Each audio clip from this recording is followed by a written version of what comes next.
Pois é, pessoal, lá na Argentina as eleições estão a todo vapor. Milei e Massa seguem num clima tenso a nível de Brasil. Então, o que a gente vê hoje na Argentina é muito parecido com o que aconteceu nas eleições de 2022. Segundo essa matéria do UOL, o esquerdista Massa e o Milei, ultraliberal, estão disputando voto a voto. Só que um dado agora relevante chamou a atenção. A justiça, ou seja, o Tribunal Superior Eleitoral deles, convocaram uma reunião de urgência. Tanto o Milei quanto o Massa tiveram essa reunião com 3 juízes, porque Milei anuncia que nas redes sociais está circulando muitas informações de que pode haver fraude eleitoral na Argentina. E aí esses 3 juízes convocaram Milei e Massa para que eles pudessem ter uma reunião de urgência, conforme anuncia aqui o UOL. O que aconteceu? Representantes da campanha de ambos os candidatos tiveram uma reunião de urgência com 3 juízes da Câmara Nacional Eleitoral. Seria o equivalente ao nosso TSE aqui. De acordo com o jornal argentino Clarín, o objetivo da reunião foi buscar convivência democrática e garantir a transparência eleitoral.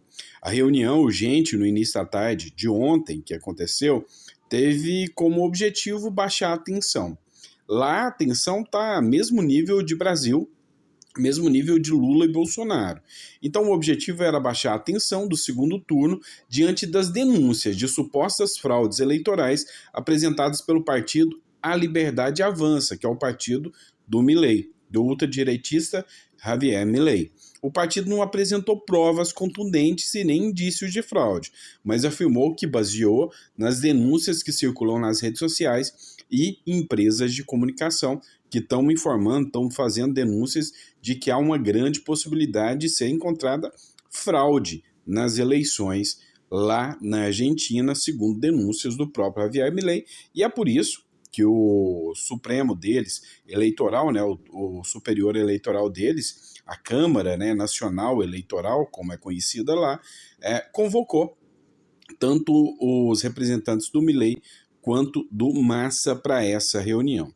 Só que a gente tem que fazer algumas considerações, ou seja, da semelhança extrema das eleições da Argentina com o Brasil.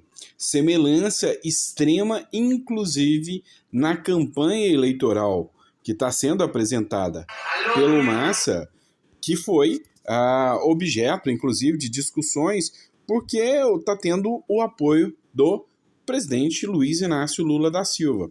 E aí, segundo essa matéria do Ceará Antenado aqui, o discurso é o mesmo, o amor versus o ódio.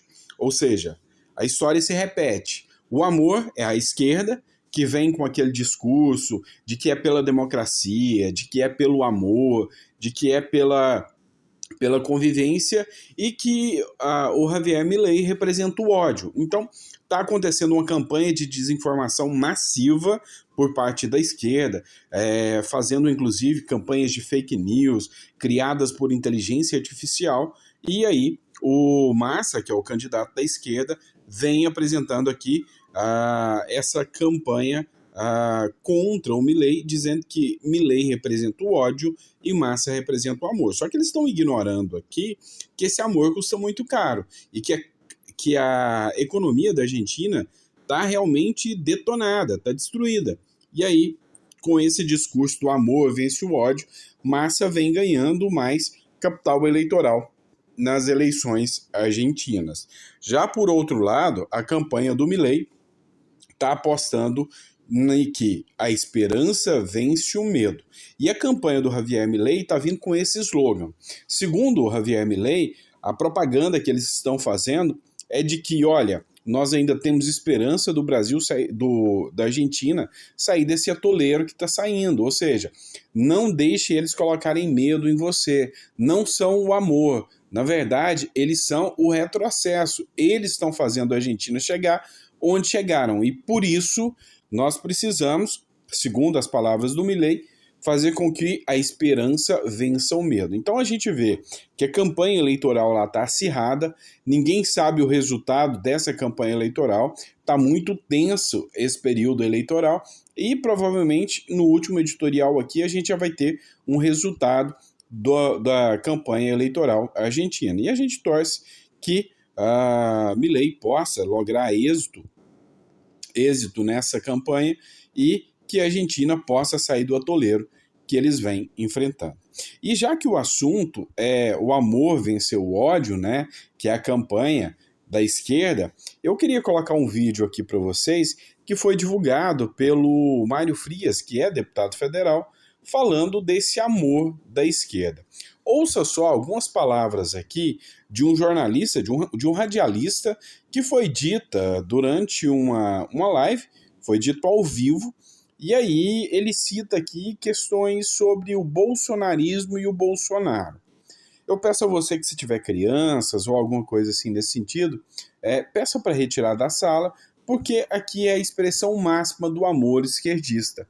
Eu queria que você ouvisse, e tá aqui a fonte dessa publicação é do deputado federal Mário Frias. Escuta comigo. Feliz. Eu ia ficar feliz com o dia que a gente pegasse o Bolsonaro, os 3 filhos do Bolsonaro, os 4, a esposa, morou? E a gente pegasse um monte de arma que ele ajudou a vender e a gente matasse Bolsonaro no paredão e desse tanto tiro que só sobrasse caldo do Bolsonaro. Grava aí. Grava aí, grava aí, grava aí. Matar Bolsonaro e a família dele toda seria o único caminho da minha felicidade, morou? Assim, ó. E todo mundo que tá com ele, vocês, por exemplo, botar vocês tudo amarrado numa corrente, jogar querosene em vocês, tacar fogo em vocês e eu pegar um pote de Nutella e ficar socando Nutella no meu cu enquanto eu vejo vocês queimarem. Como diz, inclusive, na palavra de Deus, que vocês não deve sobrar nem um filho de vocês. Lembra quando Israel entrava nos lugares e Deus dizia assim, mata esses idólatras e não sobram nem os filhos dele? Eu acho que tinha que chegar assim, ó, Josué, mano, Samuel, porra, o pessoal de Deus mesmo, os profetas, moro? A gente invadir a casa de vocês e matar todo mundo e não sobrar nem teu filho, nem a tua filha, nem teu neto, nem tua neta. É pegar vocês assim, ó, e não deixar nada de memória para vocês, ninguém lembrar de vocês. Isso é o que eu penso em nome de Jesus. Porque a arma que você já liberou, eu tô a fim de usar.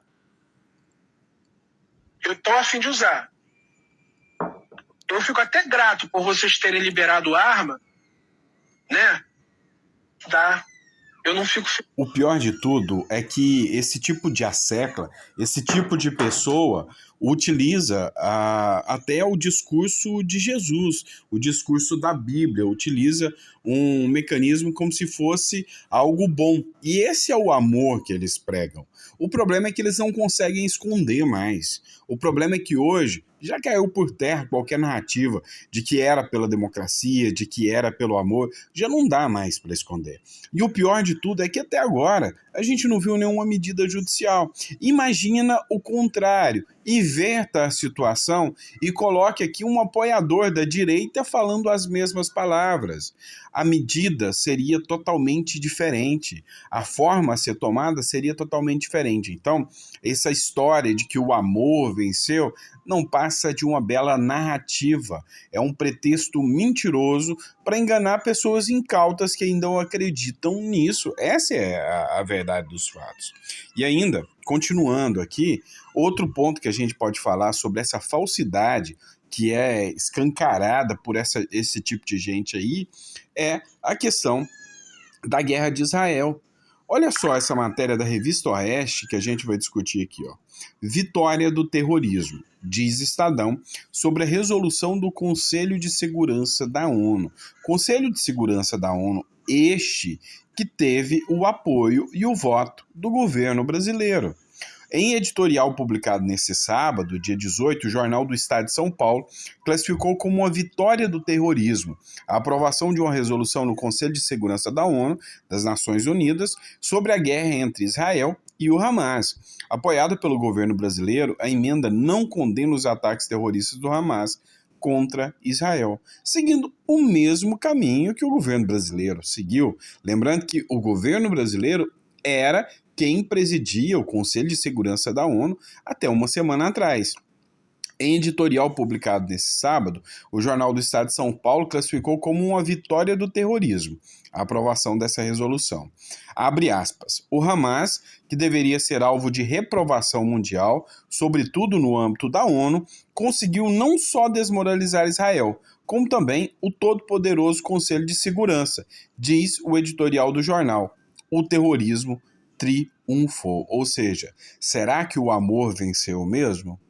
E aí, para mostrar para vocês que não se trata nenhum momento, mas literalmente em nenhum momento de amor, dá uma olhada nessa cena que eu vou trazer para vocês, que aconteceu numa universidade norte-americana, onde pessoas estavam fazendo manifestações pró-Hamas. E olha o desespero dos estudantes israelenses nessa situação.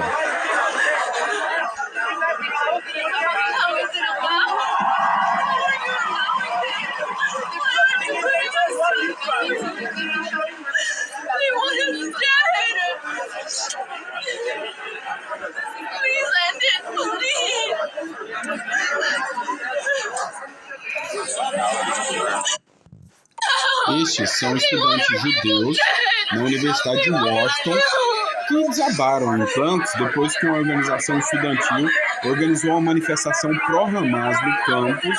E aí você vê que as meninas em prantos, né, em choro, perguntando como que você está permitindo isso? Eles querem nos ver mortos. E aí você vê o desespero de quem sofreu na pele, de um país que sofreu na pele o que são esses terroristas, o que é a ação desses terroristas. Então, essas narrativas precisam cair por terra, isso já não vem enganando mais as pessoas, e as pessoas já estão começando a entender de uma vez por todas que essa narrativa é mentirosa, não é pelo povo palestino. Quem defende o Hamas defende literalmente o terror. Vamos falar agora de um assunto nacional, de um assunto interno aqui. E aí a gente fica aqui tenso, preocupado onde está a imprensa. Essa publicação aqui traz um exemplo sobre o tal do cartão corporativo. Eu acredito que durante o período da gestão Bolsonaro, você ouviu muito, mas literalmente muito mesmo, falar desse tal cartão corporativo, que Bolsonaro gastava muito. Não sei se você se recorda disso. Em 2022, quando Bolsonaro foi alvo desses ataques sobre o cartão corporativo, o valor gasto durante todo o ano de 2022 era no valor de R$ 5.034.000, o que é muito. Com toda certeza, é um valor altíssimo. Eu não estou aqui passando pano dizendo que não seja um valor alto. O problema é a imprensa não criticar agora, porque os gastos de Lula com relação ao cartão corporativo, até o mês de setembro já batem 14.800.000, ou seja, quase 15 milhões de reais de cartão corporativo, e o ano ainda não acabou. E aqui, o interessante que a gente vê aqui e inclusive, foi só até agora. Mas e até o final do ano? Matéria da revista Veja bateu em cima desse ponto, é o único editorial que está falando assim desse ponto, e diz o seguinte: Lula já gastou quase 15 milhões de reais no cartão corporativo. Em setembro, a conta estava em 8 milhões de reais. Agora, novembro, 2 meses depois, já bateu 14,8 milhões de reais e está subindo. Ou seja, se continuar nessa velocidade aqui, a gente vai bater a casa aí dos 16, 17 milhões de reais, fácil, fácil. E o silêncio da imprensa é ensurdecedor, ou seja, não estão literalmente preocupados com esses gastos do governo Lula, mostrando que é uma crítica seletiva, ou seja, há dois pesos e duas medidas, com toda certeza, em relação a essa situação do cartão corporativo do governo Lula. Vamos lá, por fim, mas não menos importante, vamos falar de economia também. Pessoal, essa matéria da Jovem Pan, a gente sempre cita a fonte para vocês, a prévia do PIB frustra o mercado. Cai 0,06% em setembro e acumula queda de 0,64% no trimestre. A economia brasileira registrou, segundo a Jovem Pan, uma leve queda em setembro. De acordo com o Índice de Atividade Econômica do Banco Central, o indicador apresentou uma retração, ou seja, 0,06% na série livre de efeitos sazonais, após uma queda de 0,81% em agosto. O resultado frustrou as expectativas do mercado, que prospectava alta de 0,2%. Os dados foram atualizados nesta sexta-feira, dia 17 de novembro.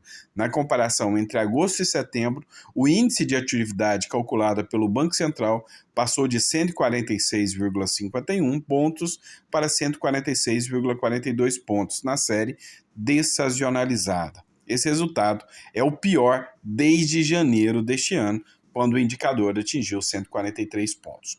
Ou seja, resumindo isso aqui, a nossa economia vai mal.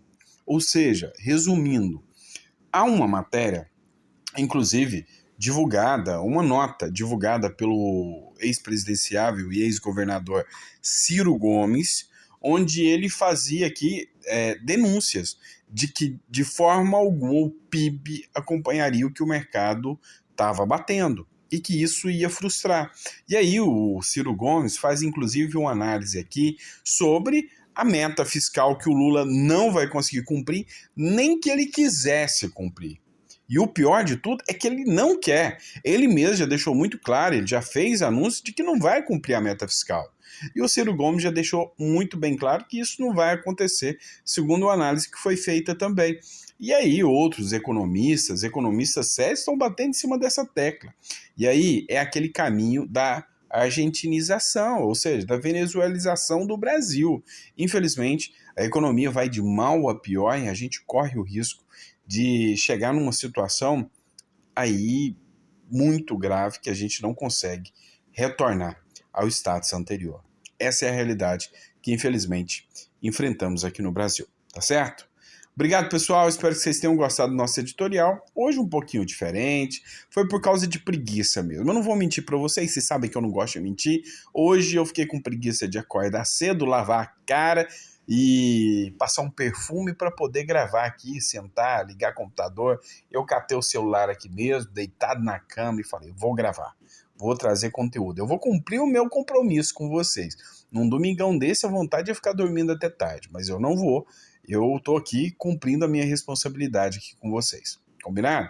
Então, sem mentiras, tá? Da próxima, eu apareço aqui, eu desço ali pro estúdio, lavo a cara, escovo os dentes e vou lá gravar um editorial para vocês. Grande abraço, fica com Deus. Daqui a pouquinho, meio-dia, a gente tá de volta, tá bom, pessoal? E aí eu passo na sua casa pra gente almoçar juntos e conversar um pouquinho sobre política. Grande abraço. Pessoal, e lembrando a todos vocês aqui que nenhum desses dados foi inventado da minha cabeça. Tem gente aí, o doutor está inventando fake news. Não, você viu que todas as matérias que foram trazidas foram baseadas em fontes. Todas as matérias são matérias jornalísticas amplamente divulgadas pela mídia. Então, eu não invento situações aqui. Antes que qualquer pessoa venha dizer, mas ele está espalhando fake news, inventando coisas. Não. Todas essas matérias foram amplamente divulgadas na mídia e o meu papel é só demonstrar para vocês aqui. O que eu quis demonstrar com vocês é o motivo pelo qual o governo Lula toma essa postura em relação a Israel. Porque é um vínculo muito grande com países palestinos, com estados palestinos, com o Estado palestino, inclusive o apoio aqui de empresários palestinos. E aí a gente vê aqui o motivo pelo qual o Lula toma essa postura. Meu intuito aqui foi só esse, demonstrar para vocês a vinculação do governo Lula ao apoio ao Estado palestino, tá bom? Tudo isso notificado aqui com as devidas fontes para vocês, ok? Vamos lá que tem mais matéria.